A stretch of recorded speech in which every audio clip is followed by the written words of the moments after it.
जी उस समय भी तो आप भजन करते थे। हाँ, तो उस समय ज्यादा करते थे। उस समय ज्यादा इसलिए करते थे, अब जैसे सुबह से हम लगे तुम्हें समझाने में, उस समय समझाने उस समय केवल भजन था, किसी से मिलना जुलना नहीं, किसी से बातचीत नहीं, रात दिन भजन था। अब तो भजन का विभाग भी हो गया कि भाई 2 घंटे एकांतिक होगा, ये होगा वो होगा। उस समय कोई विभाग नहीं था, केवल भजन था। ना भोजन की व्यवस्था है, ना रहने की व्यवस्था है, रात दिन गंगा किनारे भगवान के भजन में लगे। उस समय भगवान ने ऐसा विधान क्यों नहीं किया आपके लिए? हाँ, भगवान ने उस समय विधान इसलिए नहीं किया कि जब मटकी पक्की हो जाए और फिर पानी डालो तो पानी ठंडा करके पिला देगी, और अगर कच्ची मटकी में पानी डाल दिया तो फैल जाएगी। उस समय कच्ची मटकी थे, अगर ये सुविधा दे देते तो फैल जाते। अब भगवान की कृपा से इस सुविधा का कोई फर्क नहीं है। जो हमारा लक्ष्य है वो हमारे साथ है। ये माया का जो प्रवाह है वो हमारे चित्त को आकर्षित नहीं कर सकता, क्योंकि इष्ट गुरु कृपा से मटकी पक्की हो गई है। तो भगवान ने ऐसी कृपा की कि बिल्कुल संभाल करके ऐसे लाए, और जब ये दिया तब भोगने लायक नहीं रखा। देखो कितने चतुर खिलाड़ी हैं। जब हम खाने लायक थे, जब हम भोगने लायक थे, तब भोग नहीं दिया, और जब भोग दिया तो भोगने लायक नहीं रखा।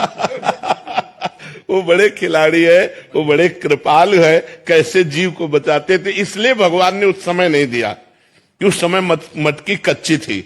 अगर विषय रूपी पानी डाल दिया जाता तो फैल सकती थी। आज मटकी पक्की कर दी और फिर उसमें भर दिया, तो अब वो ठंडा जल दूसरों को सुख प्रदान कर रहा है।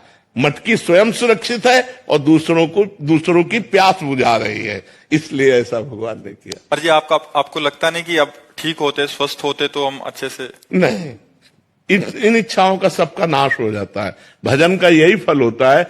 जब आनंद मिलता है, भगवदानंद, तो ये सब गंदी बातें, सब संसार के सुख, ये सब अच्छे नहीं लगते, अपने आप अच्छे नहीं लगते।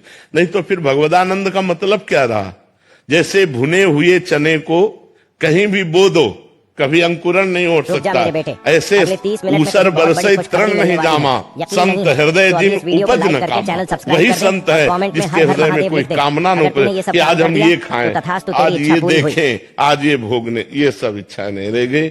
बस निरंतर भगवान जैसे चला रहे हैं, सत्कर्म होता रहे, कोई गलती ना हमसे होने पावे, भगवान का विस्मरण ना हो। बस यही एक कामना है कि कभी भगवान को भूलूं नहीं। बिसरी हो ना बिसारी हो, यही दान मोहि देव, श्री हरिवंश के लाडिले मोहि अपनी कर लियो। मैं आपको न भूलूं और प्रभु आप मुझे न भूले, मैं आपका दास हूं। इतनी बात है, और कोई इच्छा नहीं रह गई। महाराज जी जैसे आपने बोला कि कोई गलती ना हो, तो अभी भी थोड़ा भय रहता है? हाँ, भय रहता है, अब भी भय रहता है। ये तो मरने तक रहेगा। एक वैश्या थी, तो एक संत भिक्षा मांग के निकलते थे, तो उसने मनोरंजन में कहा कि बाबा तुम्हारी दाढ़ी पवित्र कि मेरे बकरे की दाढ़ी पवित्र? वो कुछ नहीं बोले। 2 साल बाद जब उस मरण सैया पर लेटे हुए थे, बोले उस वैश्या को बुलाओ। बुलाया, कहा बेटा मेरी दाढ़ी अच्छी। बोले बाबा ये बात उस समय क्यों नहीं कही? बोले इसलिए नहीं कही कि कभी कुछ हो सकता है। आज मैं मरने जा रहा हूं, अब कुछ नहीं हो सकता, इसलिए दाढ़ी मेरी पवित्र है।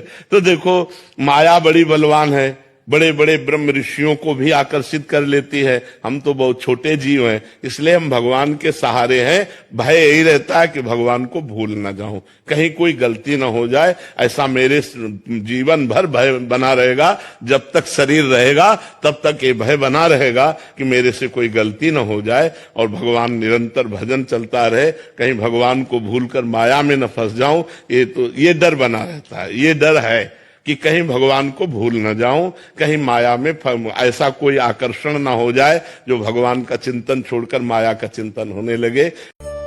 चिंता मत करो, जो मेरे ऊपर विश्वास रखता है मैं उसका साथ कभी नहीं छोड़ता। बस प्रेम और श्रद्धा बनाए